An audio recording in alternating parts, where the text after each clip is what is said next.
There's a unique bond between humans and their feline friends that transcends time and distance.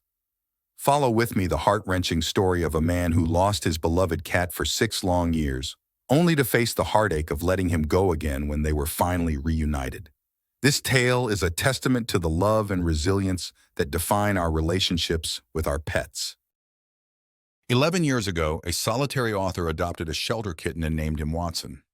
In his life as a writer living alone, Watson brought warmth and joy to his home, becoming an inseparable companion. The author and Watson spent a lot of time together, whether on walks or at work, even doing Reddit AMAs together.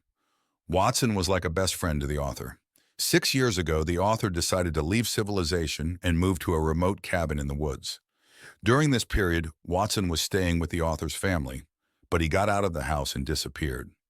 The last picture the author had of him was sleeping on the author's grandmother's bed. The author was devastated and spent a whole month searching for Watson. He lived in his van and walked through every street and alley in the town daily, calling Watson's name at every corner, but to no avail. The author began hallucinating, imagining that he saw Watson out of the corner of his eye. He contacted every shelter, posted flyers on every pole and online forum. Locals told him that there were many coyotes in the area, which increased his fear that Watson might never return. Despite this, he clung to the hope that Watson had found a kind old lady who took him in. Losing Watson made the author feel a deep loneliness he had never experienced before. Moving to the wilderness would have been much easier with Watson by his side. Eventually, the author had to let Watson go, capturing his grief in photos as he cried from the intensity of his sadness. This was the first time he had lost a cat, and it felt akin to losing a human loved one. Even years later, the author had recurring dreams of Watson returning to him. When his father passed away 3 years later from lung disease, the dreams returned, carrying the same sorrow and pain. 6 years later, the author moved to an even more remote area on the edge of the Washington wilderness, with a new cat named Bob, who brought joy and laughter. One day, while shopping at Walmart, the author received a call from a vet clinic on the other side of the state. They had found a cat with minor injuries, and upon scanning his microchip, they discovered it was Watson. The author contacted the woman who had brought Watson to the clinic. Her name was Julie, an elderly lady with a trembling voice. 9 months after the author had given up searching, Watson had appeared at Julie's door looking for food. Julie lived in a nearby town and hadn't seen the author's posters. Watson was in poor condition, and it took Julie weeks to gain his trust. He became part of her family, and she named him Sebastian.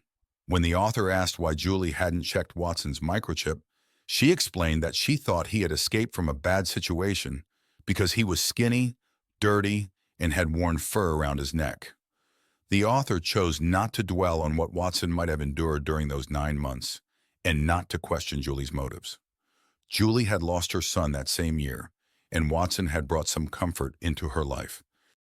After deep reflection, the author decided not to take Watson away from Julie. She had cared for him for 6 years, and he was now part of her family.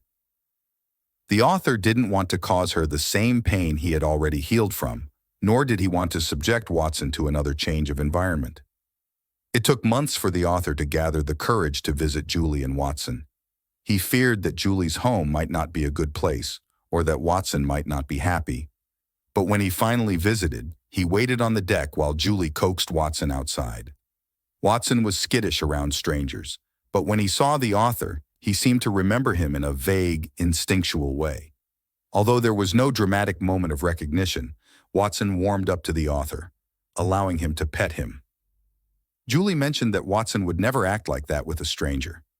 The author believed that cats live in a dreamlike state, rarely leaving the present, with a few instinctual threads forming their context. Watson didn't recall the story of their life together, but he felt something familiar and safe about the author. This moment was enough for the author. He learned from animals how to adapt and let go, loving deeply, without clinging to what they cannot hold. In the end, the author bid farewell to Watson, now known as Sebastian, wishing him a happy life with his new family. As we conclude this heartfelt journey of reunion and resilience, let's continue celebrating the profound connections we share with our feline companions. Subscribe now to stay tuned for more touching stories and insights that capture the essence of our beloved cats' lives. Don't miss out on being a part of our community. Subscribe today and embark on more extraordinary adventures with us.